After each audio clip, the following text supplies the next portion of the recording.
वसुदेवसुतं देवं कंसचाणूरमर्दनं देवकी परमानन्दं कृष्णं वन्दे जगद्गुरुं।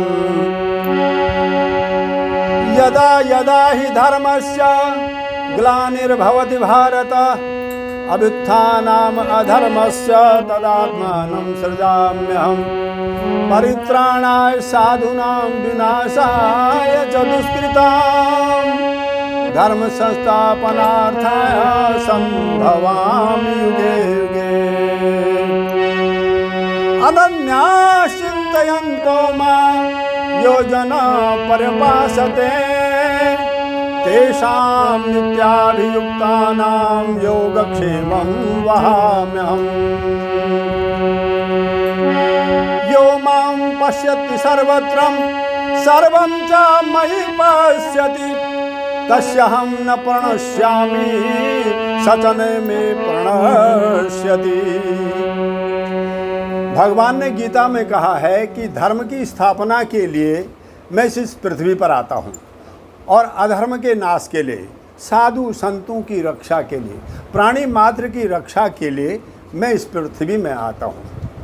और अनन्या चिंतयन्तो मां यो जनः प्रपासते तेषां नित्याभियुक्तानां योगक्षेमं वहाम्यहम्।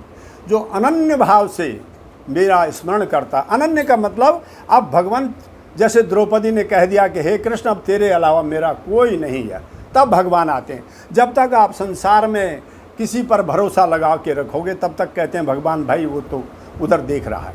तो अनन्य भाव से, अनन्य अब मेरा और कोई नहीं, ऐसी भावना से अगर आप मेरा स्मरण करोगे तो अवश्य मैं आता हूँ और मदद करता हूँ।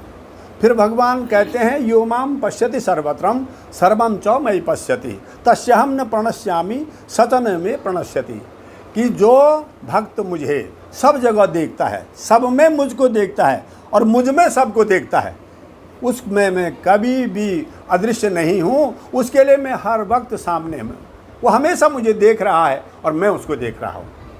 तो आज इस त्रेता युग में पिछली बार मैंने कहा था कि पृथ्वी जब बहुत त्रस्त हो गई तो उस समय रावण के अत्याचारों से सब लोग ब्रह्मा जी के पास गए और पिछले उसमें वीडियो में हमने कहा था। और तब भगवान राम अयोध्या में आए और तब उन्होंने राक्षसों का वध किया। इसी प्रकार द्वापर युग में कंस के अत्याचारों से पृथ्वी त्रस्त हो गई। जरासंध, नरकासुर, शिशुपाल, अनेक राक्षस वृत्ति के लोग पैदा हो गए।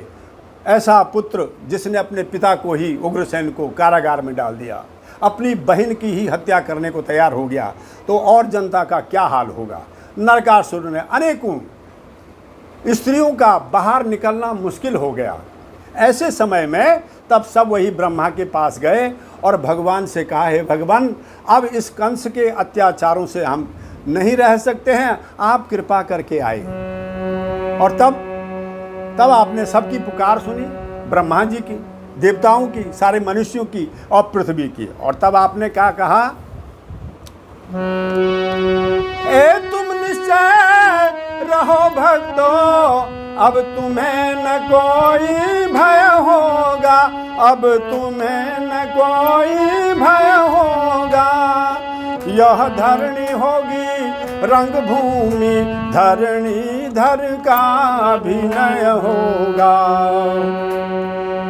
सुन सकते नहीं कान मेरे अब अधिक पुकार अधीनों की, देखेगा दुष्ट दलन क्या है अब, हाय गजब ये दीनों की।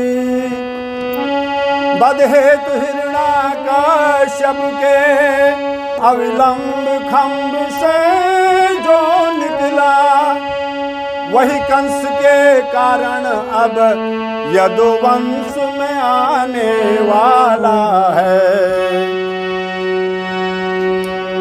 ए पृथ्वी मेरी प्यारी पृथ्वी, मैं तेरा ताप मिटाता हूँ, मैं तेरा ताप मिटाता हूँ। वसुदेव और देवकी के घर में कृष्ण बनकर आता हूँ। ब्रह्मा ने कहा बधाई हो, भगवान गरज में आते हैं। सुर बोले उनकी सेवा को हम ग्वाले बन कर जाते हैं, हम ग्वाले बन कर जाते हैं। अब शिव जी कहते हैं कि मैं भी कैसे रहूं। जब भगवान अवतरित होकर ब्रजमंडल में जा रहे हैं तो पार्वती जी से कहने लगे, ए प्रिय कैसे कहूँ मैं अपनी उस प्रेम अवस्था को, मैं अपनी प्रेम अवस्था को। मैंने भी कह दिया साथियों से, चल तू भी आज तू भी आज मथु, तू भी आज ब्रजमंडल में। बाबा का रूप धरा और खेल दिखाने चले हैं वो आकर के माता यशोदा नंदलाल को लेकर वहाँ आई। दर्शन करके बाबा जी धन्य धन्य वो हो गए। इसी प्रकार से इस पृथ्वी में वह आकर अत्याचार मिटा ही गए।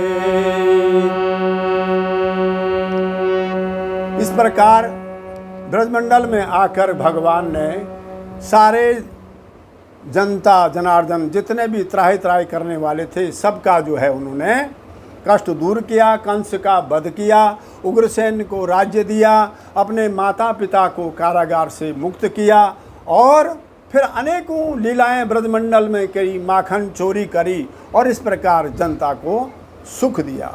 इस प्रकार हे भगवान, आज के इस अवसर पर जब सारा संसार अत्यंत त्राही त्राही है, बहुत दुखी है एक विषाणु से कि सारा संसार त्राही त्राही है, आप ऐसे में आकर किसी भी रूप में इस विषाणु का नाश करो और इस संसार में सुख समृद्धि और आज जन्माष्टमी के अवसर पर आप इस संसार के ताप को मिटाओ। यही हम सारे भारतवासियों की कामना है। इतना ही।